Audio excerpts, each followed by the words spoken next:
राम राम जी सारण। Hello guys, welcome to you my channel. तो आज मैं सुनाऊंगी आपको दूसरा अध्याय, कौरवों के जन्म की कथा। एक बार मही ऋषि वेदव्यास हस्तिनापुर आए। गांधी ने उनकी बहुत सेवा की, जिससे प्रसन्न होकर उन्होंने गांधी को वरदान मांगने को कहा।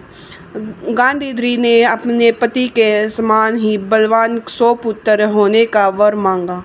समय पर गंगाधरी को गर्भ ठहरा और वह 2 वर्ष तक पेट में ही रहा।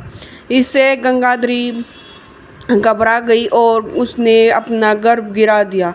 इसके पेट से लौ के समान एक मांस पिंड निकला। महर्षि देवव्यास ने अपनी योग दृष्टि से यह सब देख लिया और वे तुरंत गंगाधरी के पास आए। तब गंगाधरी ने उन्हें उस मांसपिंड दिखाया। कहा कि तुम जल्दी से 100 कुंड बनवाकर उन्हें घी से भर दो और सुरक्षित स्थान में उनकी जगह का प्रबंध कर दो तथा इस मांसपिंड पर जल छोड़ो। जल छिड़कने पर उस मांसपिंड के 101 टुकड़े हो गए। व्यास जी ने कहा कि मांसपिंडों के इन 100 टुकड़े को घी से भर कुंड में डाल दो। अब इन कुंडों को 2 साल बाद ही खोलना। इतना कहकर महर्षि वेदव्यास तपस्या करने हिमालय पर चले गए। समय आने पर उन्हीं मांसपिंडों से पहले दुर्योधन और बाद में गंगाधरी के 99 पुत्र तथा एक कन्या उत्पन्न हुई। ये था दूसरा अध्याय। अब मैं सुनाऊंगी आपको तीसरा अध्याय, पांडव के जन्म की कथा।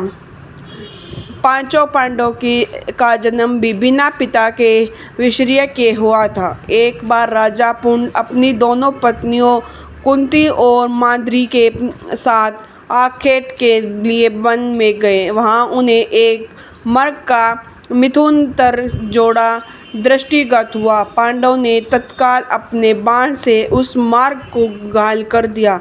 मरते हुए मार्ग ने पांडु को शाप दिया, राजन, तुम्हारे समान क्रूर पुरुष इस संसार में कोई भी नहीं होगा। तूने मुझे मिथुन के समय बाण मारा है, अतः जब किसी भी तू मिथुन रत होगा तो तेरी मृत्यु हो जाएगी।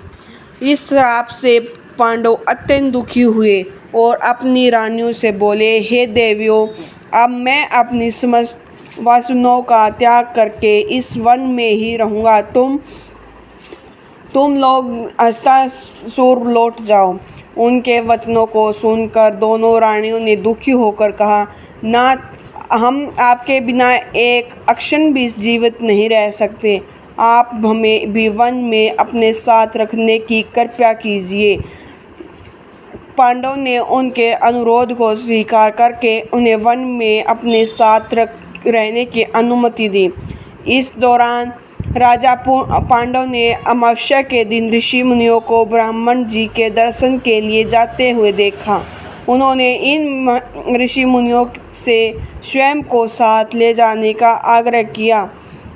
इनके इस आग्रह पर ऋषि मुनियों ने कहा, राजन, कोई भी निसंतान पुरुष ब्रह्मलोक जाने का अधिकारी नहीं हो सकता, अतः हम आपको अपने साथ ले जाने में असमर्थ हैं।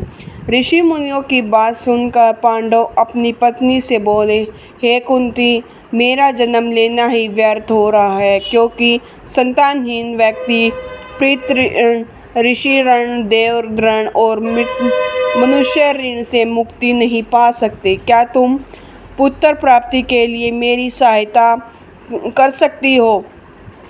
कुंती बोली, हे आर्यपुत्र, दुर्वासा ऋषि ने मुझे एक मात्र प्रदान किया है, जिससे मैं किसी की भी देवता हनन करके 9 वांछित वस्तु प्राप्त कर सकती हूँ। आप आज्ञा करें, मैं किस देवता को बुलाऊं? इस पर पांडव ने धर्म को आमंत्रित करने का आदेश दिया। धर्म ने कुंती को पुत्र प्रदान किया, जिसका नाम युधिष्ठिर रखा गया। कालांतर में पांडवों ने कुंती को पुनः 2 बार वासुदेव और इंद्रदेव को आमंत्रित करने की आज्ञा दी। वासुदेव से भीम तथा इंद्र से अर्जुन की उत्पत्ति हुई। तत्पश्चात पांडवों की आज्ञा से कुंती ने माद्री को इस मंत्र की दक्षिणा दी। माद्री ने अश्विनी कुमारों को आमंत्रित किया और नकुल तथा सहदेव का जन्म हुआ। एक दिन राजा पांडव माद्री के साथ वन में सात्रिता के तट पर भ्रमण कर रहे थे। वातावरण अत्यंत रमणीक था और शीतल मंद सुगंधित वायु चल रही थी। सहसा वायु के झोंकों से माद्री का वस्त्र उड़ गया। इससे पांडव का मन चंचल हो उठा और वे मैथुन में प्रवृत्त हुए ही थे कि शाप वंश उसकी मृत्यु हो गई। माद्री उनके साथ सती हो गई, किंतु पुत्रों के पालन पोषण के लिए कुंती हस्तिनापुर लौट गई। ये थी मेरी कहानी। ये मैं लाइक शेयर कमेंट ज़रूर करना।